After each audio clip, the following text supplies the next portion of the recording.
Om Namo Bhagavate Vasudevaya. Om Namo Bhagavate Vasudevaya. Om Namo Bhagavate Vasudevaya. It's May 13th, 2024 in Hillsborough, North Carolina, New Goloka, and we're reading from Śrīmad-Bhāgavatam, Canto 10, Chapter 51, about Muchukunda, Text 55. Okay, actually, before we read the Sanskrit, I'd like to hear anybody who knows the meaning of any of these words. Kama would be lust, or in general, desire. So na kamaye would be no desires. Okay. Tava pada seva, that's pretty easy. Service to your lotus feet. Akinchana,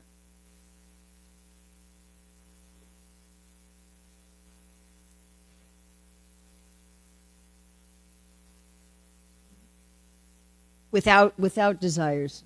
And varam. In the Dhammadarastika, we have the word varam. Benediction. Vibho. Great, yes. Okay. Apavarga. Liberation. Without pavaga. And again, we have varam.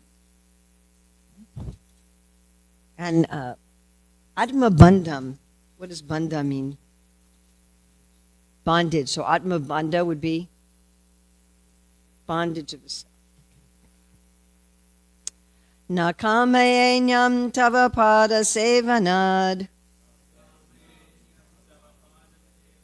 Akinchana parjatamadvaram vibho. Arajyakas tvam yapavargadam hare. Vrinita aryo varamatma bandhanam. Nakamaye, I do not desire. Anyam, another. Tava, your. Pada, of the feet. Sevanat, then the service. Akinchana, by those who want nothing material. Partyatamat, which is the favorite object of entreaty. Varam, boon, vibho, O most powerful one. Aradhya, worshipping. Kaha, who. Tvam, you. He, indeed. Apavarga, of liberation. Dham, the bestower. Hare, O Lord Hari. Vrinita, would choose. Arya, a spiritually advanced person. Varam, boon. Atma, his own. Bandhanam, cause of bondage. So this is continuing Muchukunda responding to the Lord, saying to him, I can give you whatever you want. What would you like? BBT translation, O all-powerful one, I desire no boon other than service to your lotus feet, the boon most eagerly sought by those free of material desire. O Hari, what enlightened person who worships you, the giver of liberation, would choose a boon that causes his own bondage? BBT purport, the Lord offered Muchukunda anything he desired, but Muchukunda desired only the Lord. This is pure Krishna consciousness. I'm going to look at Sanatana Goswami's commentary, which is about the same as Srila Jiva Goswami's. I do not desire anything for getting blessings other than service to your lotus feet by direct engagements. I desire only that. Why? It is desired by the devotees who regard even liberation as insignificant, akinchana. They pray for bhakti. More than that, they pray to see you. And more than that, they pray for service to your lotus feet. It is greater than all other human goals. He calls out for qualification. O powerful Lord, capable of bestowing happiness of all human goals, Vibho, worshipping or attaining you, Araja, who give bhakti, apavarga, what person would accept bondage? Apavarga means bhakti, as in the following.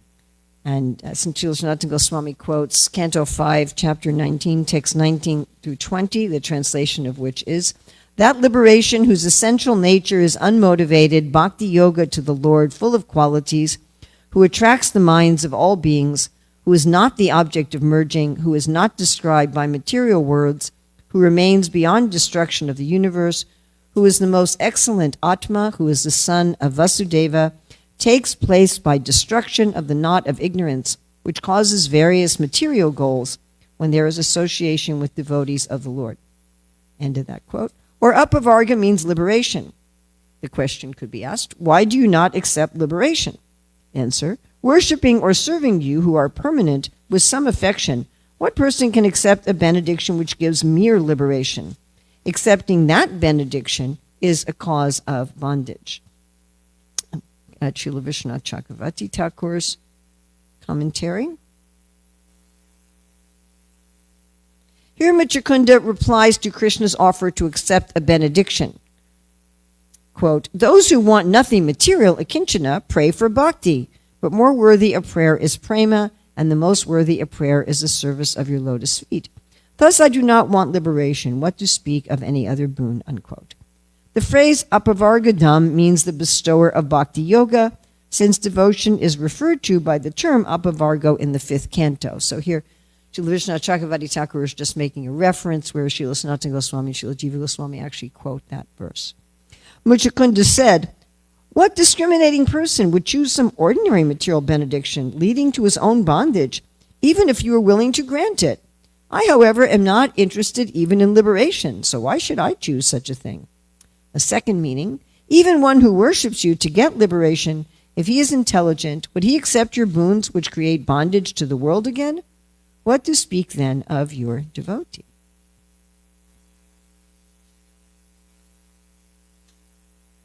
Nakamaye nam tavapada sevanada kinchana partyat damad varam vivo arajakas tvam yapavargadam hare vrinita aryo vadam atma bandhanam.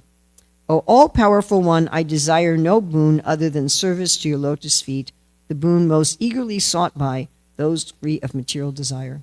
O Hari, what enlightened person who worships you, the giver of liberation, would choose a boon that causes his own bondage? So we often have people ask us, what do you want? Right? Everybody has this happen? Right? Like it was just Mother's Day, and before that I had my birthday, and so I had people asking me, what do you want? And even like my youngest son, Keshava, said, Mata, do you have a wish list? Right? So then I look online and it's, well, I would like this. Well, I would like this. You know, my toiletry bag has broken. I'd like another one of that, and like the little case for my deity. So then he gets me something from my wish list.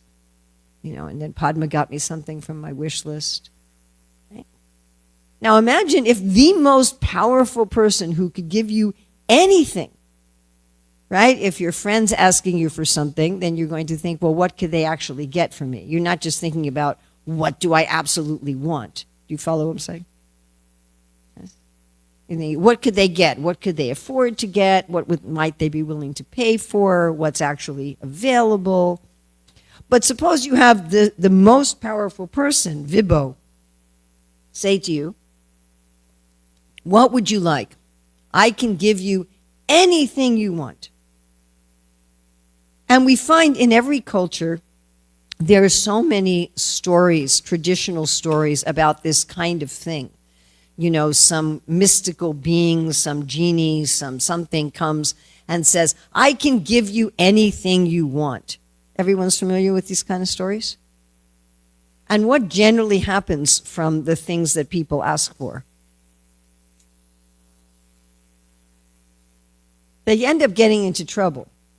Almost always, they ask for something that ends up being what King Machakunda is saying here, Atma Bandhana. They end up asking for something that just causes them trouble. Right? There's the famous story of King Midas. I want anything I touch to turn into gold. And then his food turned into gold. And finally his daughter turned into gold. And he's like, I really blew it here. I asked for the wrong thing. And it's very frequently happens that what we want in this world actually gives us distress instead of happiness, isn't it? So I sometimes, actually I called a little game, Tamal Krishna Maharaj did this, and I thought it very instructive, where he says, how many things have you wanted? How many material desires have you had that you just didn't get at all? And usually we have this list, right? The things I wanted that I just didn't get. And then how many things that you wanted that you got ended up being a disappointment. You wanted them, you got them, and you're like, I don't even like this. And sometimes it's a big thing. Sometimes a person will go to school for 8 years for a career and get the career and find out that they hate it.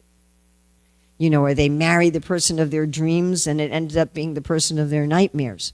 So sometimes it ends up being a really big thing. And then there are the things that we want and we get them and they're perfect and then they're temporary. Right? I think, is she Krishna Priya, didn't you say how your parents were a very, very loving couple, and after your father died, your mother didn't get out of bed for a year and then she died? Something like that, yeah. So it's like that, when you find something that's perfect, a relationship, an object that's perfect, then it's temporary. It falls apart. It breaks. The person dies. And then we're also devastated. And everything is in that category. Everything, either we don't get it or it disappoints us, or we get it and we're completely happy with it, and then it's temporary. Dukalayam Shashvatam. Either we're miserable or our happiness is temporary. And so this shows we really don't know what to ask for. So we often try to figure out what to ask for. If I'm trying to figure out, what should I ask for? What should I get? Right? And we're thinking, what can I get that's not going to have a downside? That's not going to have some problem associated with it. So maybe I ask other people. I ask people who are wiser than me. Well, what should I get? We ask this in general, like what phone should I get? Or where should I go on vacation? Or should I marry this person? And I try to ask people who are wiser than I am. And then I try to ask people who are like me. That's one part of advertising that we teach in logic class, right? The just like me person. As somebody will come in the advertisement, I'm an ordinary person and I use this toothpaste. And you think, well, then I'll want. And this is nowadays with especially online shopping, when you look at all the reviews, right? And you look at the reviews of people who are supposedly like you. Oh, it worked out great. Oh, it worked out great. 5 stars, 5 stars. Yeah, okay, this is going to work out for me. And then our own experiences. We can say, well, I tried this thing and that was pretty good, so I'm going to try this thing. And then it's also our own desires and urges, and sometimes our own desires and urges overcome everything else. So sometimes even when a wiser person says, nah, this wouldn't work out, and all of our friends say this wouldn't work out, right, and we have experience, still we're often pushed by our desires. Right? This was the question that Arjuna asked Krishna, why do I do things that are against my own benefit? And I remember when I first read that when I was 17, I'm like, yes, what's the answer to this? Why do I do things that I know are bad for me? Even a small thing like, taking an extra cookie when you're already full. Saying something nasty about someone you're going to regret. Talking to someone is going to waste your time. Even little things, what to speak of huge things. Like, why do we do this sort of thing? And Krishna's answer was, kama. That's what he's saying, not kama. The desire overcomes everything. I want this so much that never mind everything else. Right?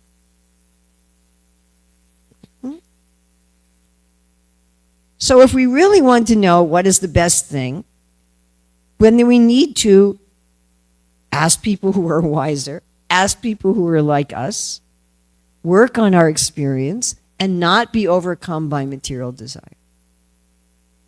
So I looked a little bit. There's many more than this, but may sound funny, but I was I didn't want to write this all over again on a bigger piece of paper, so I was constrained by the size of the paper that I chose to make notes for this class.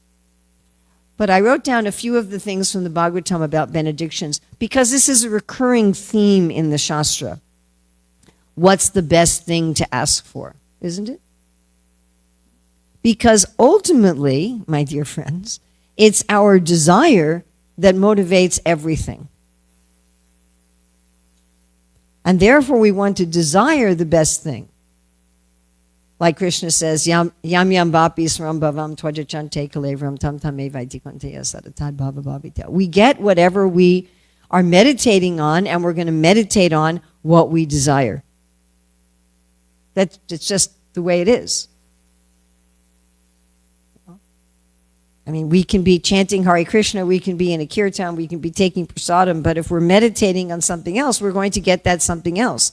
Like Prabhupada was asked, can you make more advancement living in the temple? And he said, that depends on whether or not one's mind is on another subject matter. And Krishna is very kind. Eko bahunam yo vidadati kaman. He's fulfilling all of our desires. And sometimes people say, well, why doesn't Krishna just like force me? Why doesn't he give me the best thing even though I don't desire it? But that wouldn't work.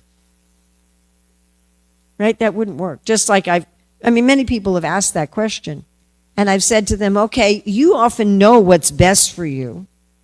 Like I was saying, we often do things that we know are not good for us. So you know what's best for you. You know what the ideal day would look like, for example. Like, okay, this would be my ideal activities for the day. But would you want somebody to follow you around with a gun pointed to your head, forcing you to do what's best for you all day? Anybody would like that? No. So Krishna's not going to do that. I remember Hridaya Nandamar saying, if you just took a bunch of materialists and took them to the spiritual world, they wouldn't like it. They'd look around and go, what are all these Hare Krishnas doing here? It's a question of we need to change our desires. It's not just an intellectual thing that, the best thing, what is it? Tabapada Sevana, that's the best thing. Okay, I just want to serve your feet. But actually our desire is different. Our desires, I want to really be the Lord in the material world. So it's not going to work. I mean, you can get some combination of that. Like you can be a big demigod who does service to Krishna as a Lord of the material world. That is available. There are the mixed devotees. So we have all these examples in the Shastra of what is the right thing to ask for. So I was looking at a few of them. So in 2.3.11, spontaneous attraction unflinchingly fixed on Krishna. Spontaneous attraction unflinchingly fixed on Krishna.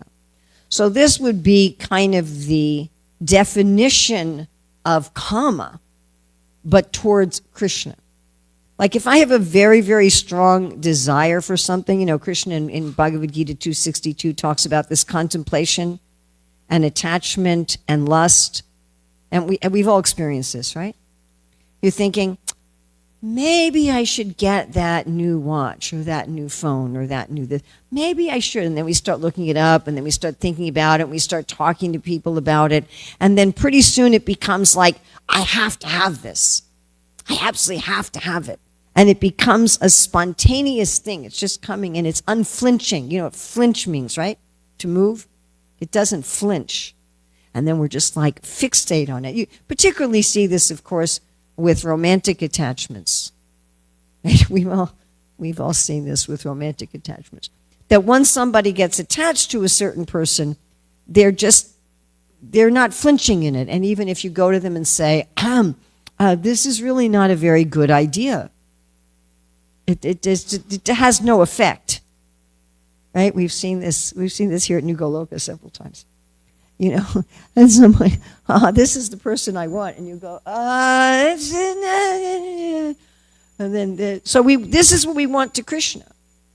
This kind of just natural, right? As Srila Rupa Goswami says, Yuvati namitayuni yuvam cha yuvato yatam manobaramate tadvan manume ramatam twayi. I want this just spontaneous, like a young man and woman half free. Oh, I want you, and no flinching. All right, so 2.9.21 is to see Krishna by realization. And this is actually spoken by Krishna, where he says, the highest benediction is to see me by realization. Then 4.9.17, worshiping Krishna's feet, which is very much what Muchakunda is asking for. Of course, this may seem very odd to materialistic persons, right? We in the Hare Krishna movement may seem to have kind of a foot obsession. In our temple, I don't think it's still there, but in Ljubljana in Slovenia, they had on the wall, just like we have these pictures of Radha and Krishna and Krishna Balaraman. So they had these two huge bas reliefs of feet. You know, Krishna's lotus feet with the signs and Srimati Radharani's lotus feet with the signs. And I remember talking to Anantaprabhu, the temple president. I said, this is a little odd for a new person who comes to the temple. You know, somebody comes to the Hare Krishna temple and what kind of artwork is this? And so, you know, this may seem a little peculiar for a materialistic person. Then in 4.12.8, we have this word unflinching again. Unflinching faith and remembrance of Krishna. So this is also interesting, faith and remembrance, because that sounds even like in the beginning stages of bhakti, we're working on faith and remembrance. But again, to have it unflinching, it implies some kind of attraction. I'm only going to remember something if I have some attraction to it. If I don't have attraction to something, my remembrance of it will flinch. If I'm in love with someone or very attached even to something, it will be constantly in my mind. And if I'm trying to force remembrance, it will keep flinching. It will keep shaking. Like when you're trying to force yourself to remember something for an exam and you actually don't care about the thing at all. We've all done this. And you're just trying to force this memory. But your mind keeps wanting to go to something else. I remember for one exam that I was taking at here at UNC. So I wrote everything down on a piece of paper that I knew would be on the exam. And then I took another paper and I wrote it again. And I took another paper and I wrote it again. And another paper. And I was trying to force myself. And so when I actually went in for the exam, the first thing I did was take out a blank piece of paper and just write everything down that I had memorized. But you know what? I don't remember any of that now. I remember the process of doing that. But if you asked me for any of that, I couldn't duplicate it at all. Right? Or my father used to teach me memory tricks, like you picture everything in a castle and one thing leading to another. And so I learned to memorize many things like that. But again, I don't remember it anymore. If you ask me what did I, because there was no attachment. So if we're talking about unflinching faith and remembrance of Krishna, that cannot happen mechanically. It's just not possible. That implies this attachment.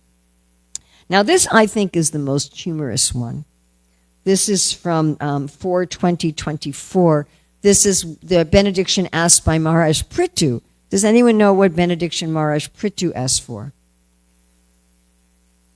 Of all the benedictions in the Bhagavatam that people ask of the Lord, this is the funniest, I think. If you took it literally, it would actually be absurd. He asked for 1,000,000 ears. Okay, the Lord is in front of you, can give you anything, Vibho, you can have anything you want. I want 1,000,000 ears.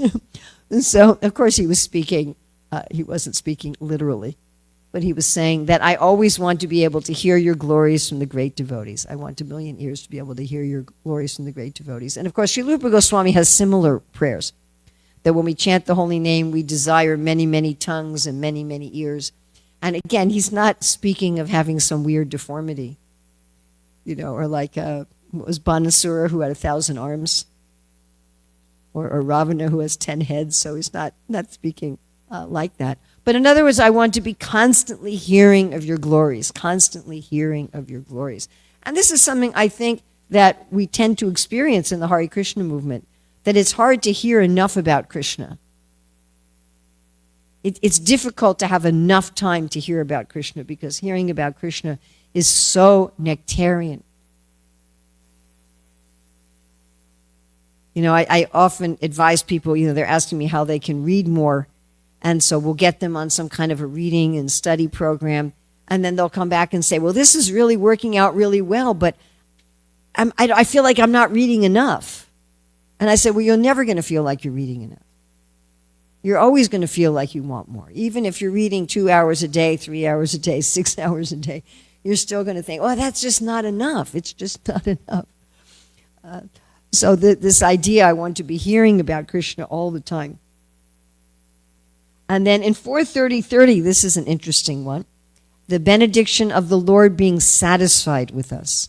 So the greatest benediction is the Lord to be satisfied with us. And this reminds me of something that Jesus Christ said, where he talked about the master who gives wealth to 3 servants. I think he gives one of them 10 coins and one of them 5 coins and one of them 1 coin, and then he goes for a trip. And then he comes back and he wants to see what they've done with their coins. And I may not be getting the details exactly right. But the one who got 10, I think he multiplied it to 100. The one who had 5, I think he multiplied it to 10. And the one who had 1, he buried it in the ground. And he said, I've kept it safe. Right? And so the one who had 1 buried in the ground, the master took even that away. He said, you don't know how to use what you're given. But the other 2 who had multiplied what they are given, then the master said, well done, good and faithful servant. When I used to work at a local school, and the woman who worked in the office with me, she was the only one in the building who knew that I was a member of the Hare Krishna movement. Because I was trying to be very much undercover so I could keep the job. I had to have the job for my degree. And so, she was a very, very devout Christian, and she used to play Christian music in the office all the time, which I actually quite appreciated. And one of the pieces that she played was this woman saying, how will people remember me when I'm dead? What will I be leaving as my legacy? And part of the song was to be told by the Lord, well done, good and faithful one. So this is actually a great benediction, that we can come before our Guru, we can come before Srila Prabhupada, we can come before Sri Chaitanya Mahaprabhu, Lord Nityananda, and Krishna and his entourage, and they will say, well done. You have taken what I have given you and you have used it nicely. The gifts I have given you, the talents I have given you, the intelligence I've given you, the money I've given you, the facility I've given you, everything I've given you, you have used nicely. Right? Like we're announcing every Sunday feast whose birthday it is. And we're thinking, why do we celebrate birthdays? Because a human birth is very valuable. And especially a human birth at this time of Sri Chaitanya Mahaprabhu, when we're in Sri Chaitanya Mahaprabhu's movement.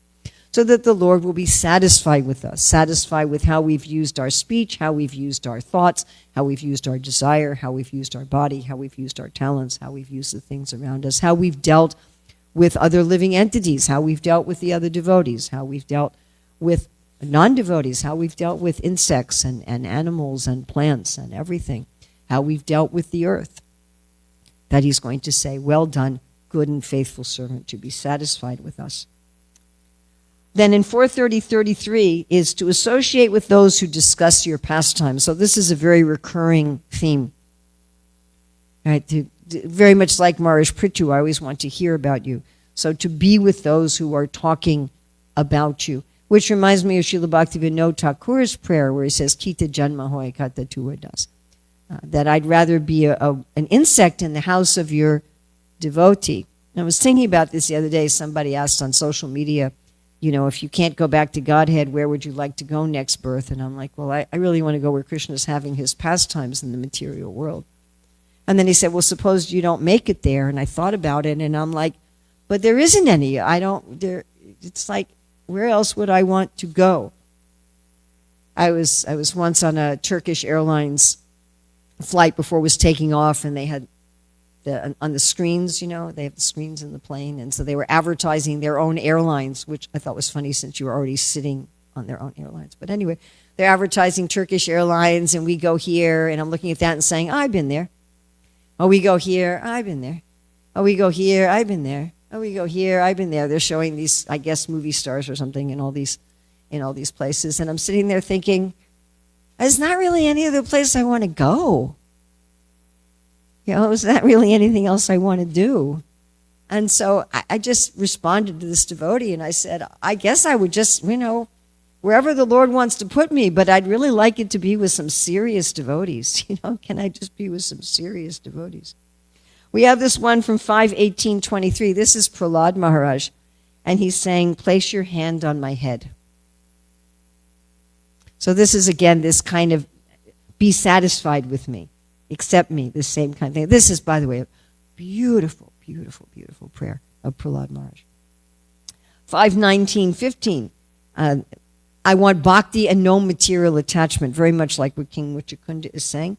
And 7:10:7, again, Prahlad Maharaj, that I have no material desires in the core of my heart. In other words, please make sure I don't have any desires that are even hidden from me. Have we experienced this too? We think, oh yeah, I'm free of that. I don't want that anymore. I'm fine with that. And then we find we have some more subtle manifestation of it. Everyone's had this experience. Something comes up and you're like, oh, I actually do still have some desire for that on some level. So he's saying to have nothing there. So by reading this and hearing this, all these great personalities, they're saying, this is what you should ask for. So I often quote where Bali Maharaj says to Vamandev, when he's saying, Vamandev, what do you want? What do you want? And Bali had this mood that he was the master of the universe. He thought that he was Vibho, that he could give anything. And he said, you should ask me for something so great that you'll never have to ask anybody else for anything else ever. At which point Vamandev kind of cut down his pride and showed him that actually he was the Vibho, not Bali. And that Bali actually didn't have the facility to offer him anything. But that's what we should ask for. We should ask for the thing which, having gotten that, every other desire is included. Everything else that's pushing us to ask for other things. Like we're thinking, well, if I had a lot of money, why do we want money? We're thinking, I want security, I want freedom, I want pleasure. But if you have bhakti, you have all that. You have security, you have freedom, you have pleasure. Right? Anything that we could ask for other than pure devotional service is actually the effect of that, the result of that, the reason we're wanting that is included in pure devotional service. So as we keep hearing this over and over and over again, and as we experience Krishna consciousness, our desires start to change. And we start to feel, well, really, that is ultimately what I want. Okay, maybe it's true that right now I could use a new pair of shoes or something. But what I really want is pure devotional service.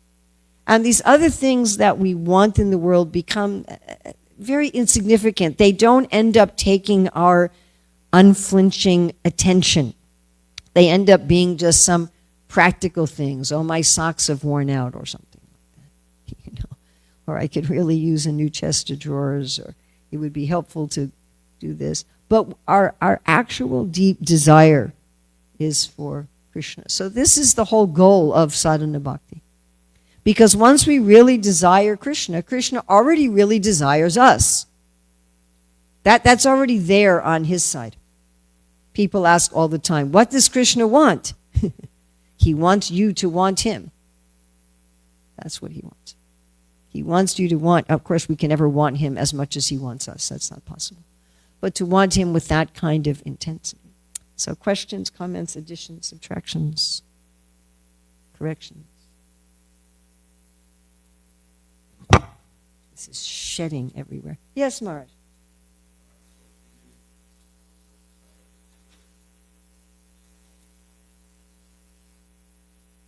Oh. Okay, you want me to talk about desires and... Yes, if we want something material, or we want liberation, better to go to Krishna for it than to try to do it independently. So it's not good to be dishonest with Krishna. It's not good to go to Krishna and lie and say, I only want pure devotional service, and then we'll try to work independently to get the red convertible or whatever it is we want, or the pretty girl. If you want something in this world, much better to ask Krishna, like Kardama Muni. He sees the Lord and he says, I know the pure devotees only ask for pure devotional service, but I want a compatible wife. And so the Lord said, well, you'll get both. which is exactly what he got. Yes?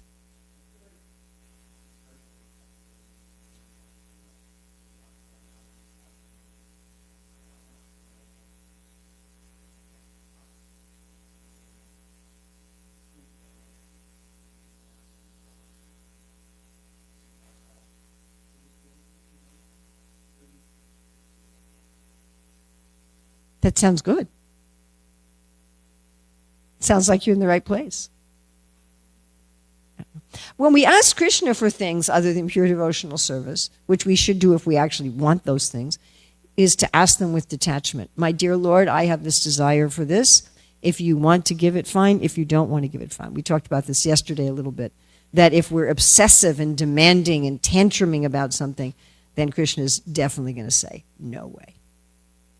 But often if we just go to him and say, like I gave the example yesterday, that I was just thinking, oh, I'd like another bird sculpture and some more solar lights for the garden, and 2 days later, Guru Bhakta comes and gives them to me.